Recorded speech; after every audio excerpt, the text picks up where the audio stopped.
Juror number two, the new movie from Clint Eastwood, who is, I believe, 147 years old, has released on Max today on Tuesday. And for whatever reason, Zaslav and crew and HBO and Warner Brothers decided this is a streaming movie. And that is a shame. I'm lucky enough to be able to see this in theaters last week, and man, this movie rocks. I wish more people knew that this movie existed, and that it was coming out on streaming, and that it was in some theaters for a little bit. I don't understand why this didn't get a theatrical release, because Clint Eastwood movies are a known box office kind of guarantee almost. Less than 6 years ago, he made The Mule, which made a bucket load of money, and Juror number two only has one trailer, but this trailer rocks. The movie premise rocks. If you're totally unfamiliar with this movie, it's very simple. A man gets called into jury duty for a murder trial, and it turns out that juror, number two, may or may not have committed the murder that is taking place, the murder trial that's taking place within the court, and it rocks. This is an under 2-hour movie. It is super solid, super down the middle, but Clint Eastwood knows how to make a movie. There kind of just isn't any other way around it. Nicholas Hoult is the juror in question, and he is awesome in this movie. It's just really, really solid. There's not too many ways to describe it, I feel like, without getting into like too many spoilers, which I'm going to try to avoid. It's just super solid, straight down the middle, but it's also kind of profound, especially in present day America with it's certainly asking a lot of questions about the legal system and the judicial system in this country, and kind of, morality versus the law. And, are Americans inherently selfish when it comes to, quote unquote, the safety of family compared to, the greater good that is at stake? Throughout kind of this whole movie, it's a really, really good, just solid down the middle dad movie that if this thing came out in 1997, this thing would make $300 million.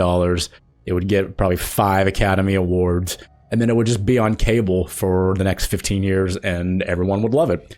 And I really hope that even though this might get just buried on the Max streaming service, that people go watch this. I hope that they've already buried Clint Eastwood movie to a streaming service. That is a sin that's just awful. But hopefully they advertise this thing that it is now streaming, and people will go and watch this, because it deserves to be watched by as many people as possible. It asks a lot of tough questions. I think the last 25 minutes are kind of a masterclass from Clint Eastwood, who obviously knows where to point the camera and knows how to make a good movie. I don't want to spoil too much. I just want to really recommend this movie and say that the acting is phenomenal by the leads.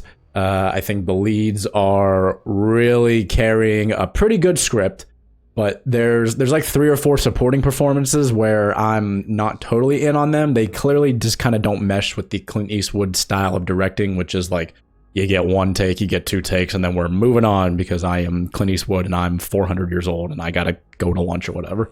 Other than that, though, the script is really good. The performances are really good. I don't think this movie looks particularly special, but it definitely doesn't look bad. Like, I don't really think there's any CGI in this. Maybe there is. I don't think so. But if there is, it's not noticeable. This all takes place in real locations, in a real courtroom, a real house. There's a real outdoor location where the murder in question took place. It's just awesome. It's a great movie, a movie that doesn't really get made like this anymore, where this auteur director can kind of just go do whatever he wants for a budget of under like 30-40 million. I think this movie got made for. And it sucks that instead of talking about the movie and more of the themes of the movie, that I only like briefly touched on them, and I'm spending the majority of this just talking about the release schedule of this, where this thing gets played in like 40-50 theaters nationwide, and then that's it. It's like, we're not expanding, we're not having a big premiere. It's going to be in theaters because Clint wants it in some theaters. I'm guessing It'll make a little bit of money.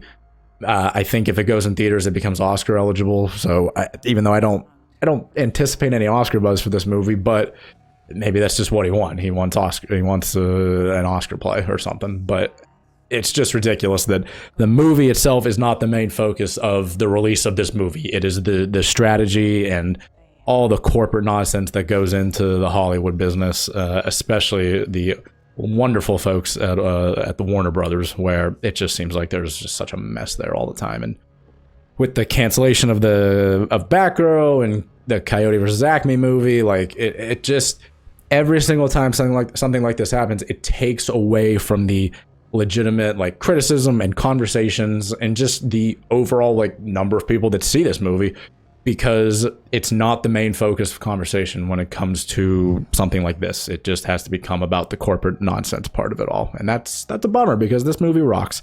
And I think as many people as possible should see it. So go stream this movie on Max. It should be available now.